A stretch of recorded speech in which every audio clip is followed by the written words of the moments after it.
Good evening and welcome to Dark Hour.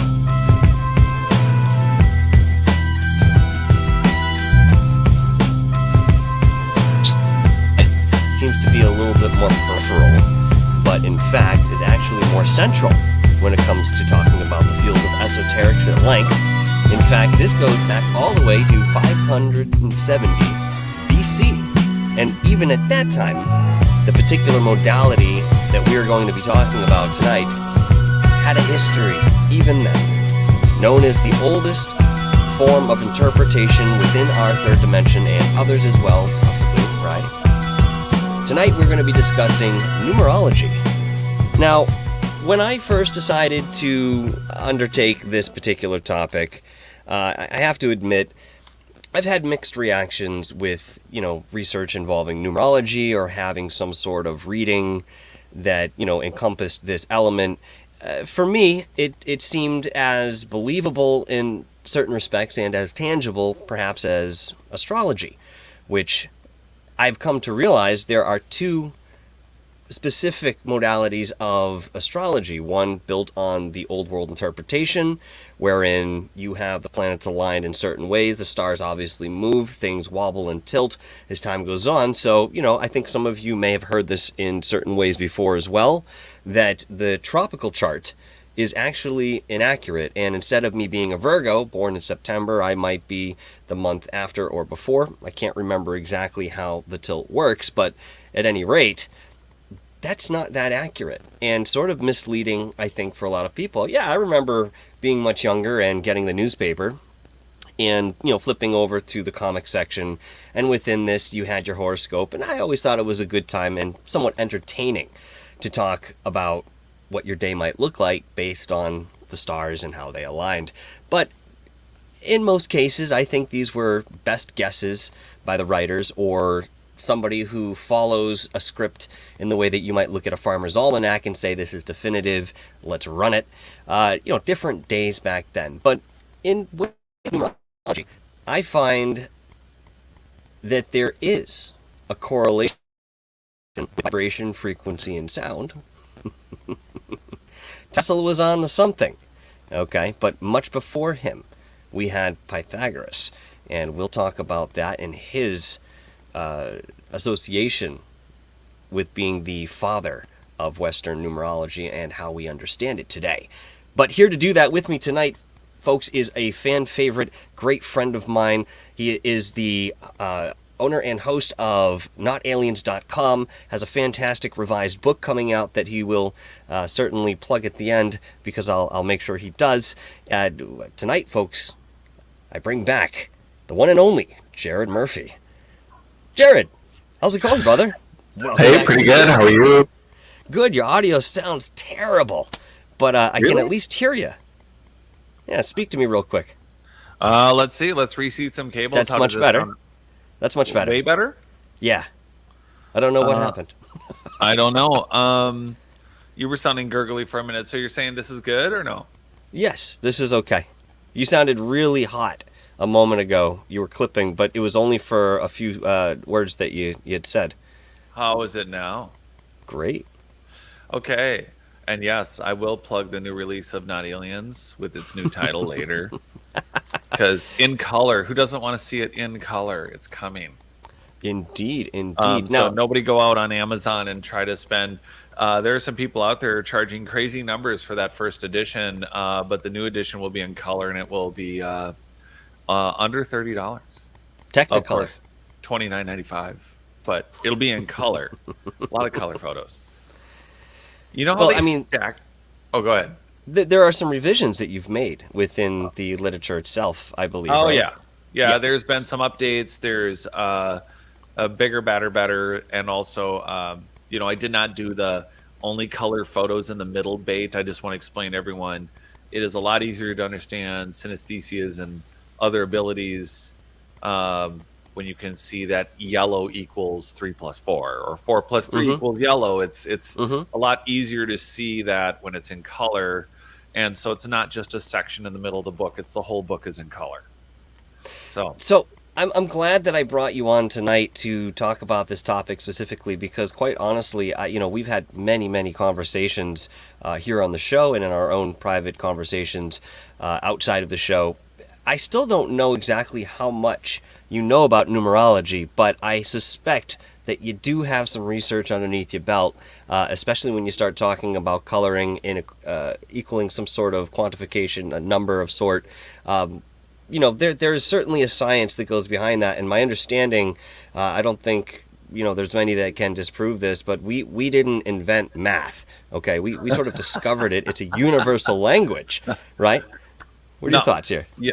Well, so people. This is where a lot of people listening, depending on where you are in the universe of research, you could be thinking really quickly. Golden ratio, golden means, sacred geometry, Pi ratio, and yeah, and Da Vinci's people, canon. Oh boy, here's the thing. Nobody says it's their sacred iPhone or their sacred Wi-Fi signal or their sacred cable. I mean, you can tie the word sacred. Math is math is math, and there's not it. The more we understand nature, the more words like vibrational medicine. We've talked about humans. Like, it just recently made the news again. They're growing limbs back on frogs, and it's like that's like 30-year-old news. Mm-hmm. And we talk about the biotechnology of nature, that it seems to have ones and zeros, that it's all mathematically based because it is. And then therein lies some discomfort with a lot of people because we do want to believe. I'm not saying that we're all it's all fate, that you have no free will. And I think some people think that if it's all designed, then there's no randomness. That the inherent nature of nature is that there is at some baseline a randomness, that there's some sort of code in it. And I know, as we talk to everyone, and it's been really fun for both Michael and I, that we wanted to talk to you guys about numerology because many times, and we've had so many different dialogues for those of you who are new, but for those of you who aren't, this is an added dialogue on people getting excited about Zecharia Sitchin's work and Anunnaki, and getting people get so caught up in dynastic work that has been mixed and fused with alternative researchers, and in Zechariah's case, a lot of fibbing. And people have gotten really, again, it's banging on the Blinky Board. And numerology is a great example of something that, it's credited to the Babylonians. And yet, and that's a very Western statement, because there's numerology in Asian and everything that we think of as Westerners. I'm stamping us as Westerners. That there's those mystical things that happen in China and Japan, but when we say numerology, we're generally referring to the Sumerian or Babylonians, and we'll get into it, but it's a case of, I want to back everybody up and go, it's just basically banging on the Blinky Board. Bang on the left, you get a yellow light.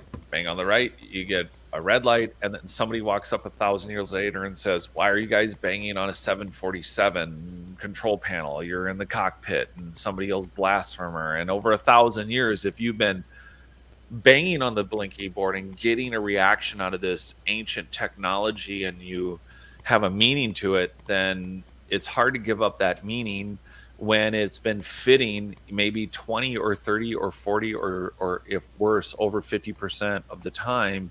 You attach a truth to it. And so there's two ways. You can know that moving forward tonight, we are going to, yes, you can still believe in numerology. The results might still be effective. Your belief in a description of your astrology, your sign, you could, you might resonate with that conversation. But the problem is human antiquity goes beyond the Babylonians, and it goes pre-Younger Dryas. And we know from the human remains that there is very advanced humans living on this planet way before the Babylonians. So we have a system that's set up for 12 zodiac signs, and and the fundamental example that I think I want us to digress on, Michael, is that there really is a 13th. There are 13 constellations. The astrology by the Babylonians, they cleaned it up. They just decided that, well, for 12 months, there's 12 constellations, but that's not true. Even the Babylonians knew there were 13 constellations, and that means that, right there at the end, it doesn't mean there's only 7 days. Where I sent you an article that maybe we can share with people. I sent that to your cell phone, I think. But it's a way for you to digress and give yourself some perspective. And the reason I'm bringing it up this way, before we totally digress into it, is I wanted everyone to be at ease and to not disrespect the randomness of the universe and also your own free will. That even if you have experienced positive or negative, and you've put some meaning into the association with the numerology portion of it, you need to be very, very aware that there are 13 actual constellations, and that when a tradition kicks on, like saying there's 12 signs, when that's not true, there's 13.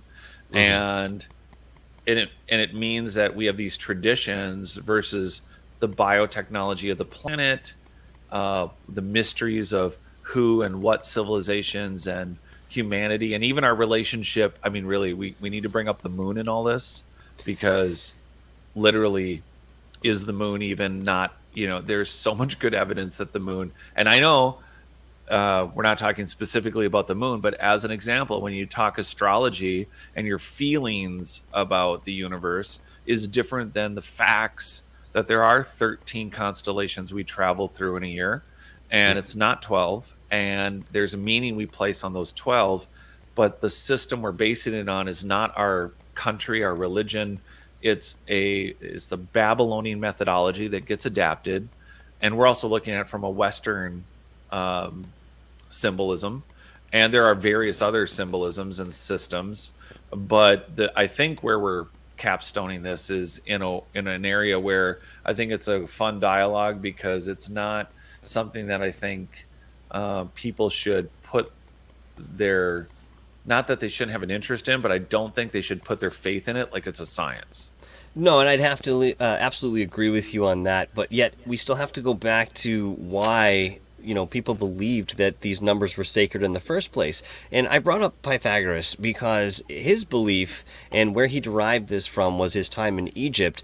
He went over there allegedly around 18 years old, was indoctrinated into the priesthood, and through this time, after he moved to Croatia? Croatia? I don't know that it was Croatia. Maybe it was Croatia. I'm just saying it incorrectly. I can't remember in way the time period, but nonetheless, he wasn't far away, and he was continuing to do these magical rituals and so forth that he had already practiced in Egypt. And what he found was that there was a very real relationship between the numbers and frequencies and vibration. So his belief actually ended up being that because each one of these numbers holds a specific vibration, then in turn, we can enter these into an equation of sort and understand the harmony or dissonance that is within this space with the number. So when people see something like, I'll use my example, 1111, this is a pretty master number for all intents and purposes. And yet, for me, I've always seen it at the times that I feel like I've needed to have reassurance most. So maybe I'm going through something difficult on my mind. I'm getting, lots of stress in way of a specific event going on. And I'll see in my abandoned free thinking 1111, and it'll kind of snap and dawn on me that, okay, this is sort of a checkpoint. Hey, calm down, recollect, things will be okay, keep the head on straight, and move forward. So personally, that's what that is for me. So how does that translate, really, in way of vibration and frequency, wherein if it's your energy calling this out and gathering it, or if it's something external showing it to you in way of, this reassurance, that is something that, again, lies in the realm of experience rather than something I think we've quantified so far. But again, I find it very interesting that Pythagoras was really the catalyst to how we perceive numerology today, even going as far as, your the hell is it called? Not your birth number, your life path number, and your name corresponds with numbers as well that hold specific vibration. You can go down the list in seeing how this might work. They call me Stacy. That's not my name. That's not my name. I think there isn't the reason I was kind of, I didn't. Okay, so yes, everyone, Michael and I are pretty close friends. Outside of this, I heavily resisted texting him back that I was really looking forward to this entire dialogue, because a lot of times in our conversations, you've heard me use the Blinky Board example. And how else do you explain that we're part of an earth that is covered in ancient engineered soils that filter heavy metals, that have piezoelectric properties, that are connecting to polygonal buildings and connecting to stone spheres? And there is math in Babylonia, in the Babylonian Plimpton tablet, showing the Pythagorean theorems and Pythagoras's work 1,000 years before Pythagoras, and we have pi as an eigenvalue being used in all these buildings. So it's pretty clear that very advanced math was being used for frequencies and energies, and it wasn't just connecting to buildings in the earth, it was connecting to us. Not to mention that Pythagoras was also the first one to, at least in way of our recorded history, suggest that the earth was round. He did all of this without our modern equipment, and of course, mathematicians are what they are, but yet they're limited by certain things that we would have to work with in way of that system. Again, I think a lot of these ancient people, they relied on the intuitive side, but had a way to integrate that into their sciences that obviously has been lost. Hey, third phase of moon, what's going on, my friend? Oh, by the way, very quickly, not to interrupt what we got going here, but I have to tell you two things. I meant to announce this in the beginning, but as Jared was, I was excited to get in here and have this conversation. Number one, go and subscribe to Goof On Lives. Okay? This channel is a backup channel to Goof On, and this is more than likely going to be a temporary situation, but this would really help Goof On. If you go over there, subscribe, come out to the shows. It's the same show. We're having a great time over there. I was there earlier today. Please go and support Rich. In addition, today, Third Phase of Moon dropped a fantastic, comprehensive documentary on interdimensional existence. I always want to say interdimensionality, but it's not a word. I really wish it were, but it's not.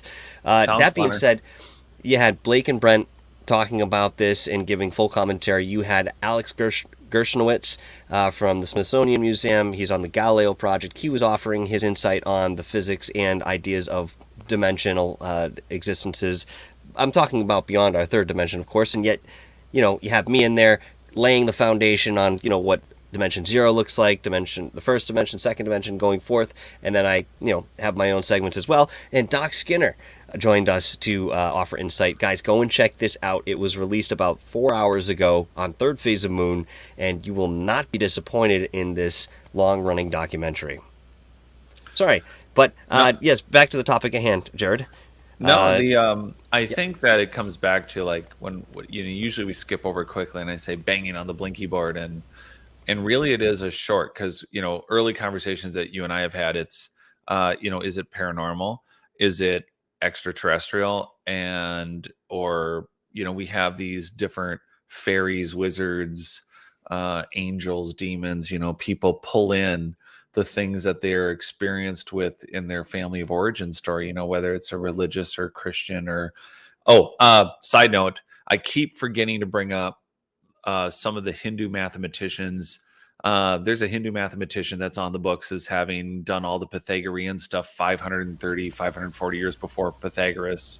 There's a number of, again, we have a very Western conceit about defining, the Greeks did this and the Greeks did that. Yet, the examples in the Indian archaeological record is showing straight north by south streets with piped sewer systems, with a society that was much larger than dynastic Egypt in its period in India.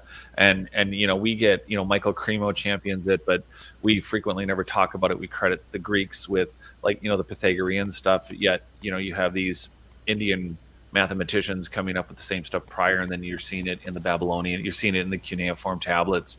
And so I think we frequently when we bang on the Blinky Board, and it's really just this capstone explanation to there's this long last sightline we have on, hey, this number means this and this number means that, and here's examples where, you know, this king used all of his initials and a number for everything, and he put it in this wall. Or well, that's why I titled the show the way I did. Is this apophenic? And to kind of use a different word, is this something that we associate with an experience or desire that we have, and yet it actually has no connection whatsoever? We just sort of mistake it as something with significance. You know, that's possible, right? Yeah. Well, to a degree, at least in a way, what we can talk about. I suppose.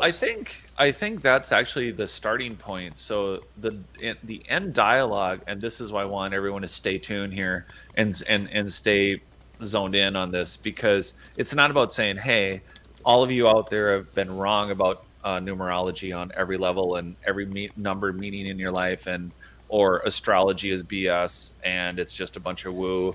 And is it artificially assigned? 100%. Are there 13 signs? Absolutely. However, that Blinky Board thing isn't an example to tell you that you're wrong. The point is that we're all hunching in, and we're all attaching somehow and experimenting personally with this connection we have in this safe-moded giant biotech system that we have broken. And yes, are we a species with amnesia? Absolutely. Are we dealing with a system where we have, oh yeah, that's the article. So this is a good article for everyone. Did you want to scroll down a little bit, because there's a you guide me. Yeah, I haven't got a chance to look at it myself. If we okay, so there we go. Right there, go up again where it said in red. You had a little bit further, right here in the blog post. So this is, we're a bit down in the article, but just for everyone, NASA notes zodiac signs are simply constellations that are in line with the Earth and the Sun. And this is, by the way, not the way that, of course, people write all different ways. So to translate, they're explaining the actual science of something that is just a true statement, which is the Earth actually travels through 13 signs. But about 3,000 years ago, the Babylonians, they said, well, hey, 12 is neater than 13. But they are pointing out that there is actually 13.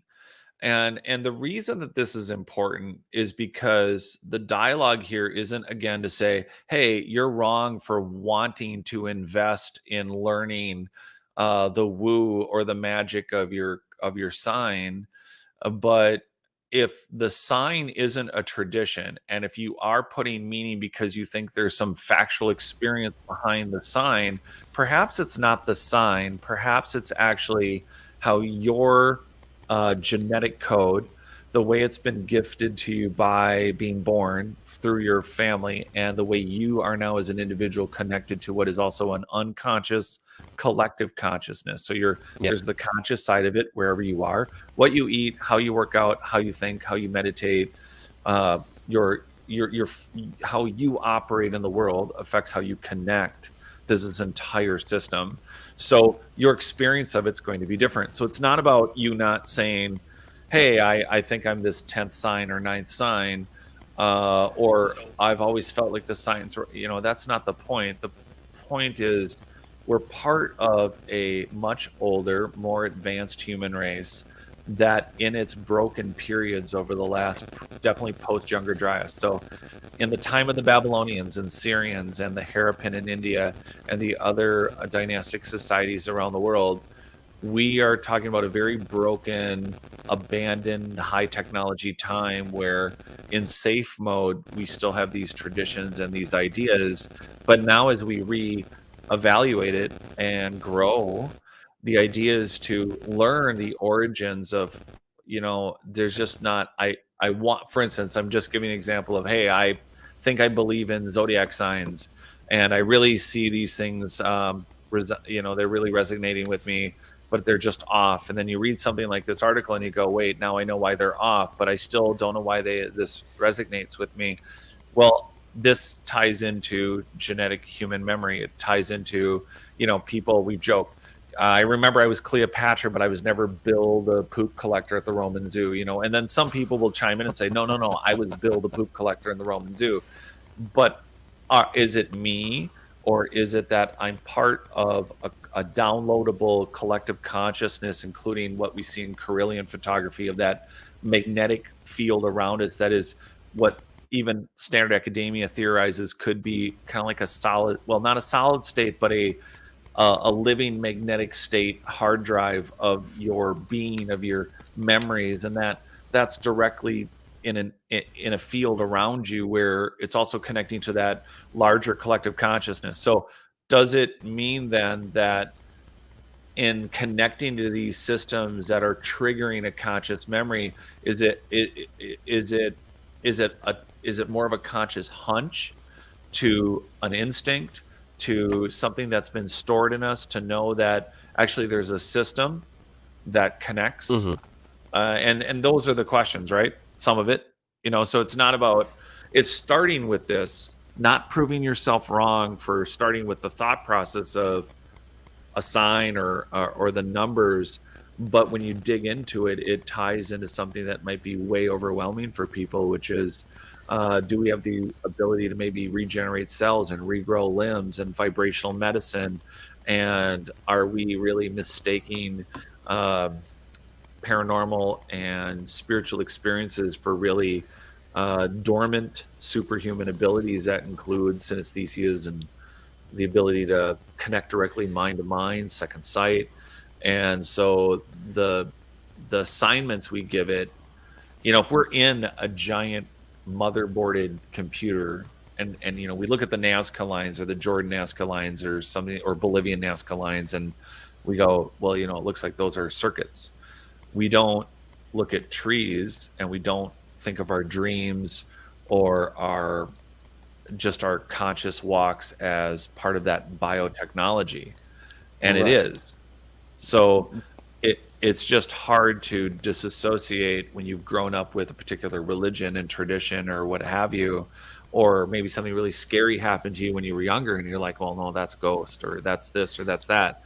And so it's hard to separate our personal experiences with the facts of this very, very, very ancient, advanced human race falling apart, which had full consciousness and had these genetic abilities and is able to change how they look because they have full control of this, not just their genome system, but the planetary system that looks, from the remnants of what's here, very integrated.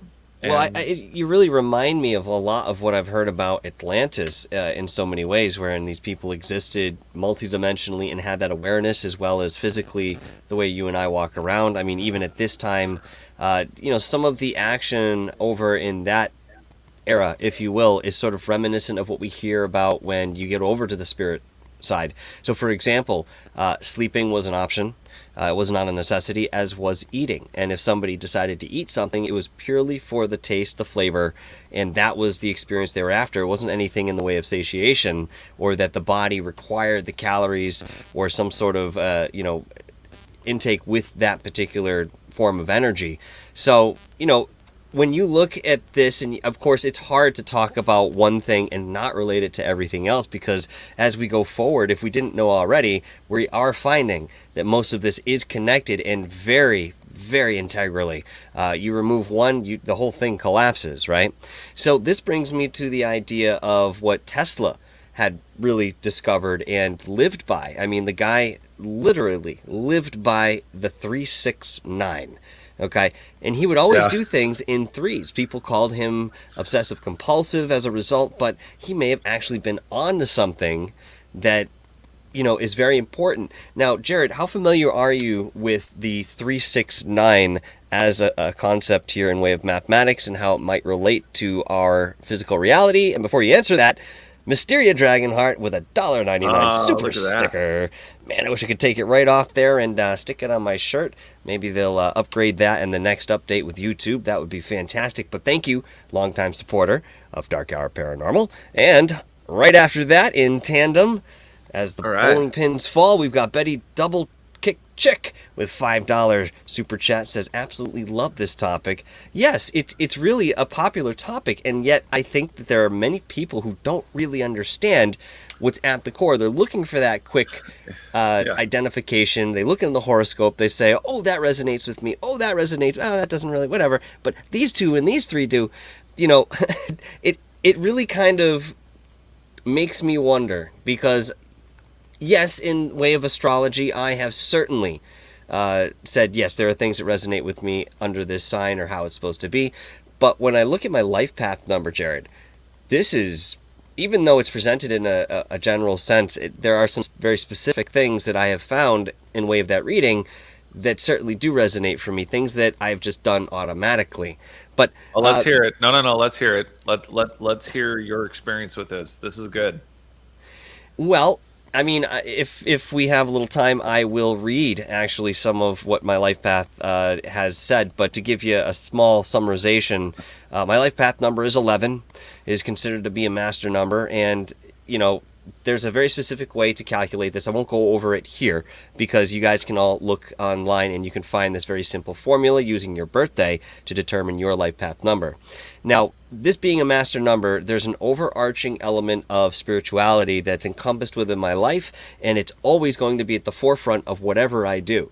Now, that's been very true because even growing up as a kid, I was questioning the world, as you know, some of us have, and yet this alienated me from people that could have been friends or were friends and decided that they were a little, you know, unfamiliar with what I might be into or what I was talking about, what I believed. And yet, you know, very small example, this might shine through in, you know, the reading of my life path number. Again, just to give you a small example. But I would love to hear your thoughts on the 369.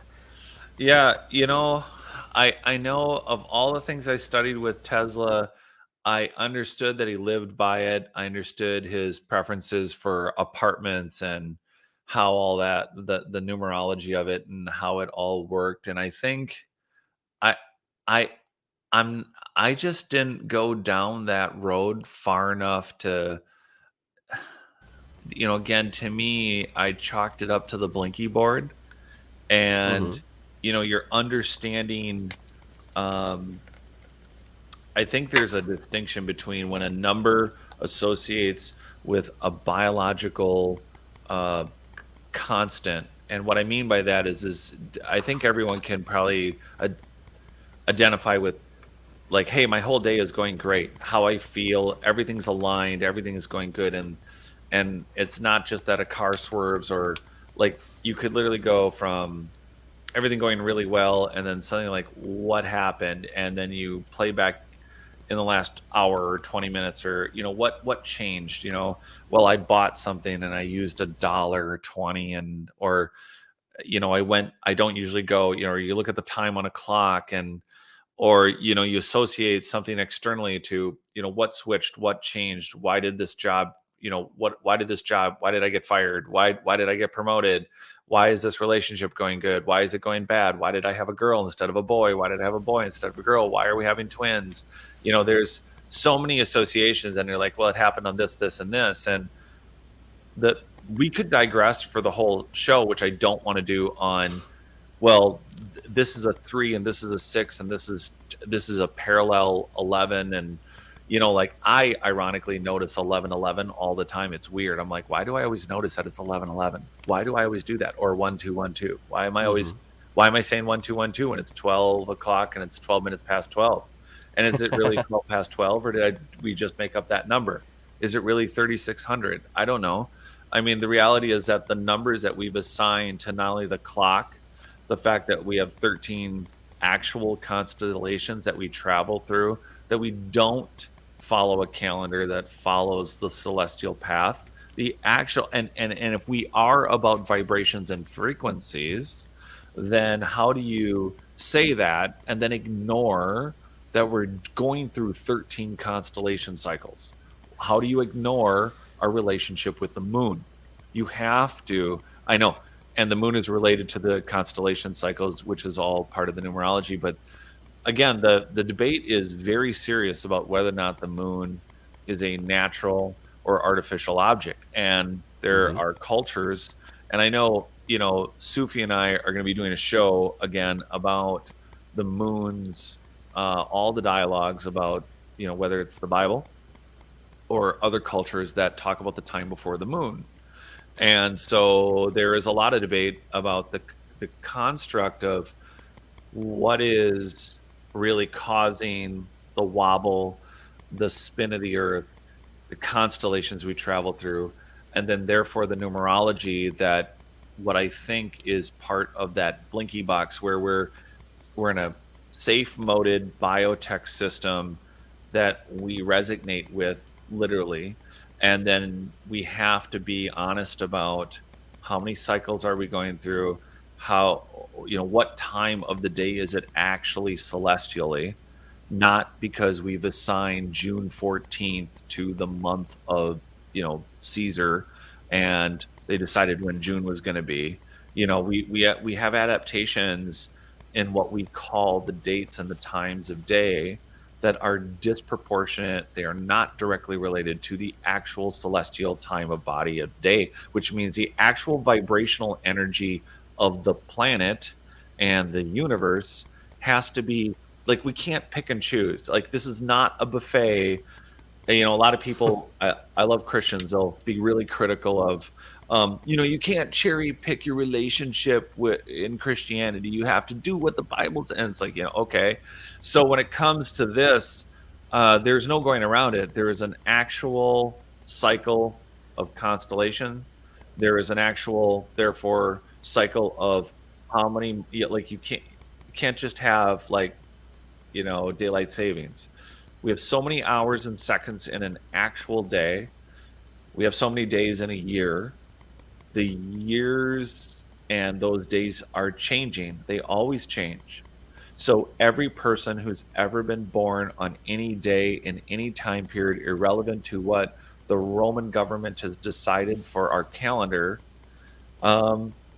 if we started relating to not just the choice of, it's Mercury rising or it's Mercury in retrograde, we can't just pick and choose celestial events that are factual against a constellation chart that is, it was more convenient, and then say that you're following the science for you know what I mean, for the numbers. So on one hand, Tesla, to get on Tesla and his obsession with the numbers and what apartments he would stay in and what he would do based on all that, I find everyone has their superstitions, and honestly, I don't know what mine are now that I think about it. Like, I don't want to be critical of Tesla for being brilliant.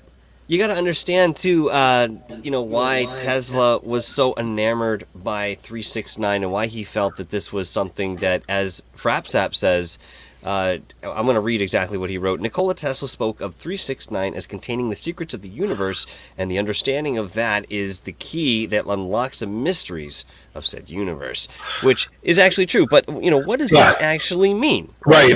It's like, that's like a cheat code. It's like saying, okay, well, it's not that. Okay, so you discover again the golden mean, the golden ratio.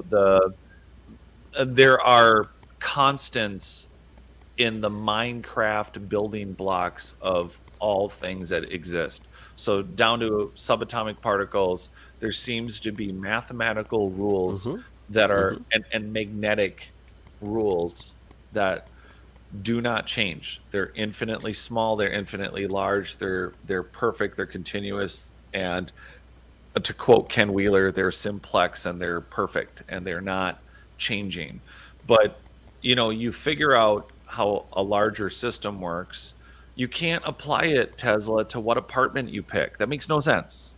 Well, here's his reasoning for the 369. Okay, so if you were to look at this in sort of a tetrahedronal pattern, okay, think two-dimensional tetrahedron, the Jewish star and so forth. So you have these connecting apexes wherein you start with one I'm sorry, it was 1, Jesus, 3, 6, 9, 1, 5, 7, 8. Everything other than the 369 had its own relevance and was actually stationed very firmly in this dimension, in this reality. And 3 and 6 were also components of the third dimension and were at the root of, whatever we were trying to calculate. Where they found 9 was in the expression of the higher dimensions. And he found, I'll say found, but this is something I think he put together in way of discovery, beyond, the research we're even aware of. 9 represents that whole oneness. So you'll always find 9 in there somewhere, but everything's coming from that number, the 3 and the 6. This really breaks down. And when we talk about life path numbers, how to find those, very simply, Jared and I share the same birthday, just a couple different years here. So 0, 9, Shut up about those. You shut up. 1981. He still looks better than I do. Still looks better. You take those numbers, okay, and I'll break this down very quickly for you. So 0, 9, 10, 1981. That's my birthday. So you have 9 in the second section. You have 1 plus 0, which is 1, and then you have 1981. You're going to divide these from 1 plus 9 and 8 plus 1, so 10 and 9. And then you're going to take that and divide it further. And as this goes down, again, I'm not going to go through the whole process, even though it's not that long. You arrive at your life path number based on these, on what you're deriving from the sums.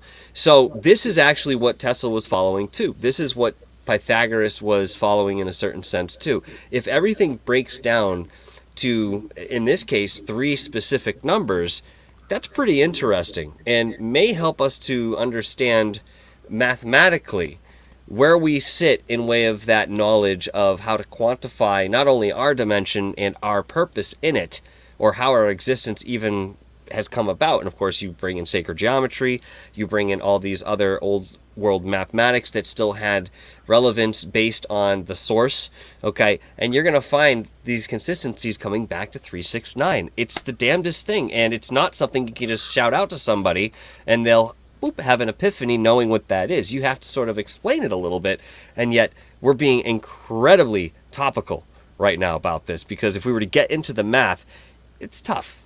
It's tough, man. It's tough to comprehend. Well, let's actually do this for people and for ourselves.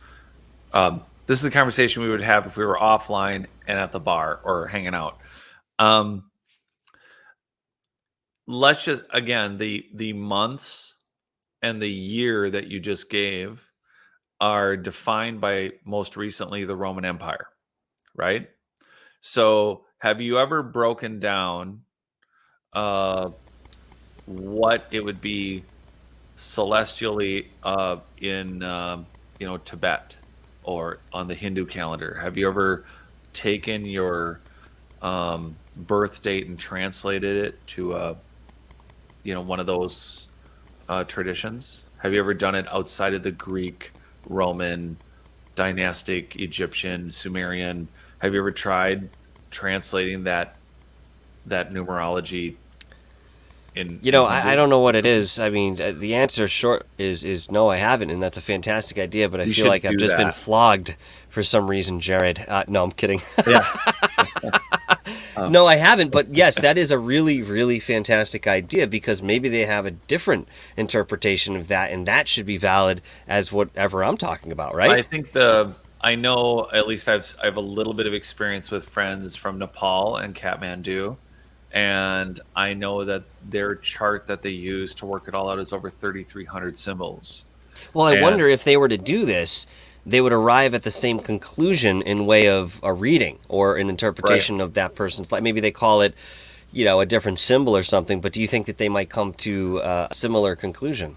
Well, and if we're being a purist about this, and again, if you're going to say, okay, well, there is, okay, let's just say it comes back to certain sets of numbers, no matter what. Are those numbers, it's kind of like, we're on the computer right now. There's lots of new computer languages, but okay, maybe this is a better example. Macintosh is ultimately based on a Unix, a free Unix operating system. That's the reason it's so fast. A lot of people don't know that. They just either choose Mac or they choose a Windows-based computer. So maybe the numbers are important in that we're breaking down some of the base coding for biotech. So why and how they work together, we might not understand. But no matter what, the numerology is just accidentally coinciding with what are really biotech ones and zeros, possibly. Well, binary code, or that binary form, is present all over, man. You look at life, you talk about the zygote, you talk about the multiplication of the core cells you have in you, 1 to 2, 2 to 4, 4 to 8, and so forth. That's a big element. The reason I brought up, there's an orthopedic surgeon in New York, and we've talked about this before, just for a reminder for everyone, who was measuring salamanders who could grow back their limbs. And what they had done was they had figured out the magnetic current and exactly what the field magnetics were around the cellular regeneration of the salamander leg. They then, however, surgically removed frog legs that had lost the evolutionary ability to regrow limbs, and they mimicked the magnetic field, and it reactivated the frogs to be able to regrow their limbs. And one of the commentaries about this was that they said that it looked so similar. They literally, I'm watching the author, Dr. Gerber, explain it, going, well, it very much looked like biological switching, biological technology, ones and zeros, switching ones and on, off, negative, positive, 1 and 0. It was operating under the same principles. So I'm wondering if you take out 1900, 1980s, 1990s, we've designated a year where we say, well, it's pre this, it's pre that. Well, what if the only way to really numerically, this will really piss everyone off, or at least give you a migraine. What if the only way to really calculate your age is planetary reference? What if the only way, it's like, I wasn't born in 1920, I was born in 4.6 billion 896,487,000. Like if you would have to define, are you born on a day of the existence of the earth, or are you born from the manifestation of humanity?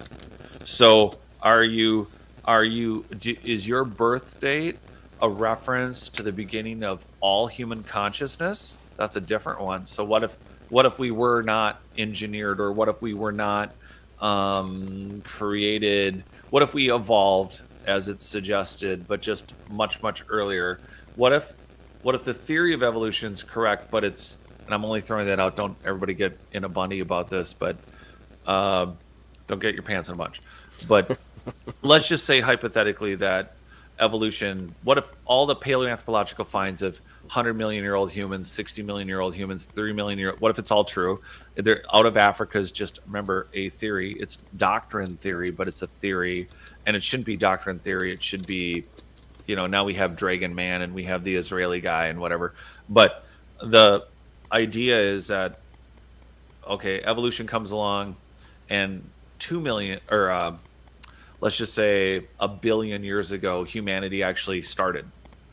And then, is that the first day of the first birth of consciousness that you say, okay, that's the numerics?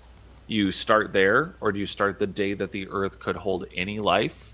Is that your birth? Is that the birth date that we then give all life its birth dates from?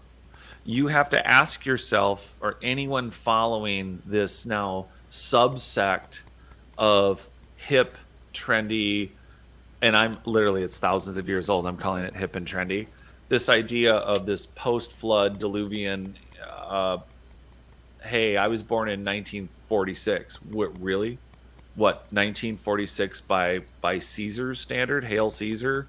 You're Right. born in 1946. You're born by Hale Oxford, Hale Harvard. I mean, who decided that it's 1948? Who decided it's 1970? Who decided it's 1980 or BC? You know, those are numbers established by modern academia. So if you're going to put any credence, my pushback to anyone to say, well, here's my birth date. Really? Well, where'd you get that calendar number? Where did you get that number that you were born? And it's a fictitious manifestation of a modern government, if you call a 3,000-year-old government modern, but they're modern.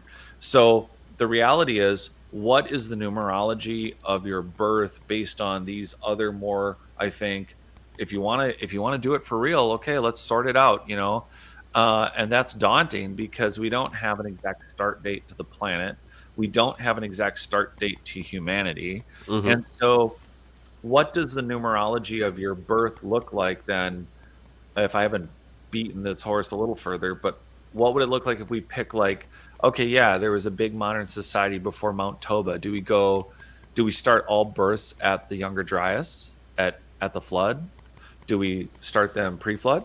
I mean, is this a mind screw for everyone? How's this? Well, it would certainly, I think, if we were to pick a different time, something more arbitrary perhaps, in way of an origin of where we move forward and say we can go back. I think, even people talking about BC, they're starting to get a little confused. This is more in the realm of conjecture and imagination for a lot of folks. It's tough to think back that many years, but you have a very, very, very good point here saying, what's all of this built on and who were the people that decided this is what it was going to be? Was somebody just observing that the Earth had, made a certain rotation for 360 days? I mean, we can go to another celestial body and find that, the days are different, either shorter or longer depending on the planet. So if we were to go to Mars, and, I think time is a little bit shorter over there, if I'm not mistaken, please correct me if I'm wrong and otherwise. But, super stickers. If you Super stickers to the rescue. Oh, is there a super sticker? Did I missed that? No. I'm sorry. Nope. Oh, I'm not looking actually. Sorry, everyone. I have to. If I miss a super sticker, I'm sorry. No. I was Okay. I was just saying, it's like if someone's going to tell you they should do it with a super sticker. That's Oh, what I meant. sorry, misheard that. No. Girl, what the hell was I saying? Well, the point is that what is our reference point? What culture is our reference point for our I know what I numbers was. Thank you. I know what I was going to say. So if we go to Mars and we colonize Mars, and at one point, a couple of the people that are up there get a little, randy and decide to shag, and they have a child. Okay, will that child then follow the rotation of Mars? In its own clock, its biological clock, Right. and then come to Earth and say, well, again, assuming that time is shorter on Mars for the sake of conversation, maybe they've aged 20 years here, on Mars it's 15, so they come over here, they look like a 20-year-old, and yet they say, well, I'm 15 years old. So I could see how things would get a little bit tossed here in way of an anchorage, knowing that we've had reference points to, what we have here. But then again, if you're going to get into that, you have to talk about our reference point in way of life in humanity and how we're locked in to certain biorhythms that the Earth possesses and how we mirror that within our own energy. I don't really know what's going to happen pulling us off of, the Earth and going to Mars in this way. Maybe we'll adapt and sink into the rhythms of Mars. I mean, we're very flexible and adaptable, right? That's probably our strong point as a species. So if that's the case, we should be able to observe that at some point in time. I think that what you just brought up is for anybody who considers this part of their, life experimentation course. I think you just made the most perfect point for people to get a grasp of how odd this is. That it is kind of a Blinky Board way to look at things. Because if you are born on Mars, you have a different celestial view. I was born during the age of Plutonius. I don't know. There is clearly a reference point for the stars that's going to be entirely, or not even entirely, but it's going to be different than if you're here on Earth. You're in a different space in our universe here. Right. So as people move out, I mean, if you want if anyone out there wants an idea for a short sci-fi story, one could also argue, because Richard Hoagland has been talking about this for years, Love the so guy. has many people, but the idea is that maybe maybe the advanced human race that's here on this planet started on Mars, or vice versa. They eventually went to Mars and it was already colonized over over 1 million years ago, or however long it took. And then you do have a disparaging human race that was once entirely connected and still connected consciously. But what if the very frequency waves and Schumann resonance being different tweaked the people of Mars just enough that they ultimately decided they were a different kind of human, and we decided not to get along, and it looks like Mars lost a lot. They look like they lost a lot. I think it's very presumptuous for us to say that there's no civilization that's ever traveled outside of this planet. I mean, when civilizations are, essentially extinct and they run their course, oftentimes we're not finding remnants of that in many cases. And yeah, some of the more major ones that have stood the test of time, perhaps the architecture has had something in way of a solid foundation, and thus we find these pillars or, deconstructed properties. I think by and large, it's again kind of ignorant for us to just assume, because we haven't found evidence that direct evidence, because there is evidence that there's a possibility that at the very least Egyptians through petroglyphs have seen astronauts or gone up there in one way, shape, or form themselves. We just don't know how it was achieved. So sure, it's possible it was us, or something like us, that was on Mars and had colonized it, and maybe we came from Earth, or we were at Mars first, came to Earth. It could go either way. It's a very interesting and thought-provoking theory. Well, and the moon, to bring that back into it, as the moon changes, whether through impacts or as the Earth wobbles, there is a correlation through our entire rotation over tens of thousands or hundreds of thousands and millions of years. And we know that magnetically the poles have shifted, and we know that the planet has shifted. So what does it say about the ages of humanity that were born on that shifted magnetic on the polarity? Which, by the way, there's no up or down pole. I mean, depends on how you're looking at it, right? There's no bottom and top. It's an equal toroidal field, magnetic. There's no. The south is not the south, and the north is not the north. It's just we have two equal poles that have magnetically shifted, and then physically the planet, like Greenland used to be the North Pole. Well, our map that we see when we look at our traditional map was. I forget who came up with the schematic, but it was already known to be an inaccurate representation of what the Earth looked like, because it didn't really show any way of the curvature. It did its best, but it was not very accurate. And when you look at a map, Greenland looks 100 times bigger than perhaps Africa or something along these lines, and yet it's just the opposite. So. And Africa's huge. I mean, the way that we show people maps, it's a very interesting thing to go do an internet search on. Africa is tremendously huge, and disproportionately maps are drawn that America is bigger than it really is. In reference to, and it's not about, there's no metaphors here. It's just that the geography is not drawn accurate to the scale of the continents. And that's just another good example. And for people, again, looking at the numbers, there are people who can obsess and work through the numbers. Like, like you said, there's, hey, here's this number, and this number, and numbers like 11 or what, 666. When you're looking at numbers and you're putting meanings into them, you really have to look at the politics and this is not fun for people who want to go with feelings and want to just go with what they want to believe, which is totally fine. You can believe that there's lots of things in movies and TV shows that are real, but they're not. They're shows. So unfortunately, you got to be hard with yourself. If you're going to put momentum in your actual being, as in the collective human consciousness and and your positive gene expression, everything that makes you happy, sad, or otherwise on a daily basis, if you're going to put faith or a belief into a numerological system, you have to be willing to say, okay, is it based in sounding science and fact? No, not like, well, no, in order to believe it doesn't. No, you just gave yourself a year, a date, and a month that was made up by the Roman Empire, slightly tweaked in modern times, but you literally have a made up date and time of your birth. And so Thank you. That means, again, what's your reference? The date the earth was created, and so many billions of years in the future at 4.67862 go down to that day of the existence of this planet. Congratulations, you came on it. Now do some math off of that number. That's a real number. That's a real number that has a start, and it has where we are, and then one day this planet will be gone, and that's on some date, not from the date of Christ dying or not dying, or before Christ or after Christ, or before Common Era or after Common Era.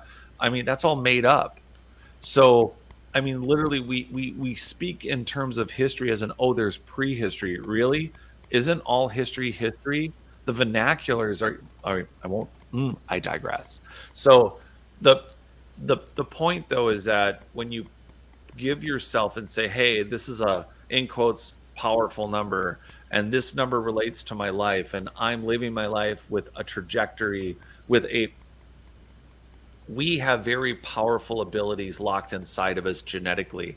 And they're conscious abilities, they're unconscious abilities, and even if we're not understanding them, if we have a belief, I think that's a way to bang hard on your internal Blinky Board, and you can get a response or manifest something that could end up being very negative for you, because you're putting your belief in a system that is actually close or echoing, or it's a shadow of the power and the positive influence it could be in your life, but you've utilized it through something that isn't real, or it's functioning, or it appears to be doing what you think, but it's because of you're banging on this technology, and it is giving you a bit of the positive response, because part of it, as we experiment with quantum mechanics, we've seen over and over, observation of the test or the subject matter often can literally influence on the quantum level the outcome of the experiment. And over, literally, like whether you want to call it like magic or godlike ability or whatever, we have this ability to project our own will. It's resonant in healers. It's been tested. Emoto's work. We have an ability to influence or generate Habdo water, or healers. Doesn't matter the faith. There is an effect. There's a magnetic energy, and it comes from your internal manifestation. So if you put a faith in a number that literally doesn't exist, there is no September 10th as we know it outside of basically the Roman Empire. We just made it up. September 10th, we made that date up. And it's not a date that the planet knows. It's not the date of the energy. So we need to know those real numbers to know why is it that on the Blinky Board, we still possibly, for some other odd reason, just coincidence, we come back to 369. Or we come back to a golden mean, a golden ratio. Why does pi keep showing up? Those values might be part of a very large biotech system, but we're accidentally coming back to those actual real numbers that actually do something, but might not be related to. I really just don't want to make it more confusing, but I feel like there's more questions than there are answers. Well, that's always seems to be the case when we're looking at something like this, wherein, we really lie in the realm of theory. We have no other choice, but, we're going to look for corroboration within our theories. We're going to look for those consistencies, and then hopefully piece together a more comprehensive outlook on, what these type of phenomenons really represent and what they may have to offer us. Now, Jared, we are at the end of the show, top of the hour. I mean, God, we could continue on with this, as you know, and I'm sure the audience at large has figured that out very quickly. But, very quickly, we know we can find you on notaliens.com. We can find you at Not Aliens on YouTube. Where else can we find you? It's like a weatherman. I have to look like. Yeah, I know you have to. Yep. Not Aliens on YouTube. My documentary's been out for just over a month. Go watch that. It's 38 minutes, and someone else who, Michael's music is pretty much my entire background, and definitely collaborated with me to do some of the other. I really appreciate everybody going and checking that out. The book, the updated Not Aliens, it will be out in March. I thought we could make the end of February. I don't think that's going to happen. We are getting close. But there's just enough revisions that I think it's going to take till the end of February. So, that would be great. Maybe I can hit the Ides of March, since we're so calendar oriented here and putting so much meaning in the dates. Where the Ides of release. And yeah, that's the punchline for numerology. Now, side note for everyone out there still listening, I do have the idea that, if we narrow the Earth's, how about this for giggles? If we could narrow the Earth's creation to 4.5 to 5.1 billion years, let's give it a really broad spectrum, right? And if you were to use, and now this would be a math problem, what if you used that billion year or 800 million year range to determine the start date of habitability of the planet, to then determine where that would place your birthday? And out of 780 million combinations and possibilities, what would the number of your birth date really look like, and what would those numbers turn into? Huh? I think we should have to do another show. We should. So on that note, I think we'll have to do another show on this. I mean, there's so much that I didn't even expect to come up within this topic. I knew that this was there, but, you brought a lot of comprehension to the table tonight in way of this, and I thank you very much, Jared, for coming back on and doing exactly what you do, man. You know the drill. I'll be back soon. Folks, this was an awesome show. I had a lot of fun tonight, and it's something that I've researched for many years, and took a little time to look into it in preparation for this broadcast this evening. And yeah, I started finding that there were spider legs of avenue that I'd love to go back down, and yet it led to another whole body of work, and this spider webbed off into something else, and sure enough we come back and then get a bird's eye view of the whole web, realizing that it is interconnected. If you take away anything from the 369 tonight, I want this to be the thing, okay, in way of clarity of what 369 really represents. Okay, 3 and 6, think of it this way: 3 and 6 are the duality. This represents our third dimensional duality, 3 and 6. 9 is the oneness that encompasses all that is, including the 3 and 6. The 3 and the 6. So it's a very small pyramid, but if you look at it this way, in respect to the visualization of how it's laid out, you even see that the 9 is above, and of course we always have associated up with moving in certain frequency, and going lower, we have a quantification for that as well. Now, very quickly before we go, the last 4 days, I have been feeling fucked up, okay? And it's not because I'm not getting the time to go to sleep, or I have the opportunity to eat well. I can't sleep. I'm not one for insomnia. Usually I knock right out. But I've been having these feelings. It's not necessarily anxiety. I feel wound up. And I understand that there was a full moon this week, and I don't know if this had anything to do with it. I've talked to one other person who has mentioned they've been feeling the same exact thing. Even the appetite has been lost in some respects, and I've experienced that as well. I know I'm hungry, but nothing's appealing. I'm not sick. There's nothing else going on in my life in way of hard stress that would keep me from this regular endeavor of sleeping and eating. Let me know if you guys are experiencing any of that. And if you, well, I don't know if I'm feeling as much today as I have the last 4 days. So maybe we're sort of past this if it does have something to do with the full moon. But I'd be curious to hear if you guys have experienced anything like this recently or in the past. I've had many events where, something celestial was going on and I did feel a slight interruption or something shifted or I felt different in a certain way. Shoot me an email at DarkHourParanormalLive@gmail.com. I'd love to hear what you have to think about that. In the meantime, folks, you know what we say, stay vigilant, continue to explore, and of course stay ensconced within this beautifully nebulous field that we all traverse in search of the truth. Until next time, which will be next week, you guys take care. I want to tell you that I do have Preston Dennett coming on next week, and no. He's not going to be talking about ufology, folks. He's going to be talking about out-of-body experiences.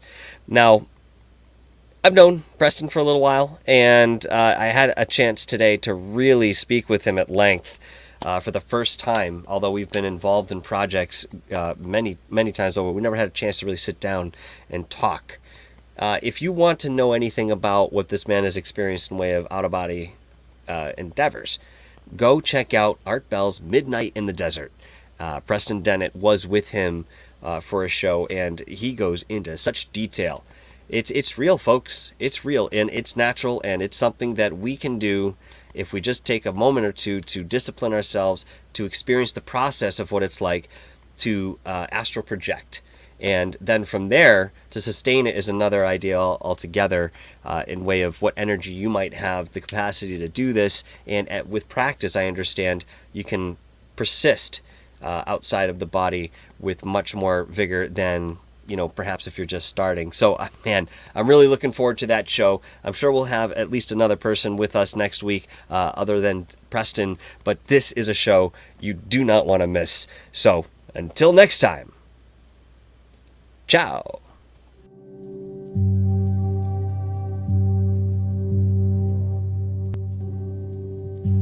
Oh, by the way, thank you to the Super Chatters. I think I missed one. Thank you, By the way, thank you, Super Chatters. I think I missed one up here. Missed two. Jesus. Thank you, guys. Frapsap. $1.99 Super Sticker. This is a Super Sticker. And then I think I had... Oh, Jesus, there was one more. I'm sorry, I missed it. I don't know who gave it to me, but thank you! Thank you, my moderators. You guys do a fantastic job. And, of course, we wouldn't be here without all of you out there in the audience in YouTube land. Thank you so much for being with us on Dark Hour Paranormal.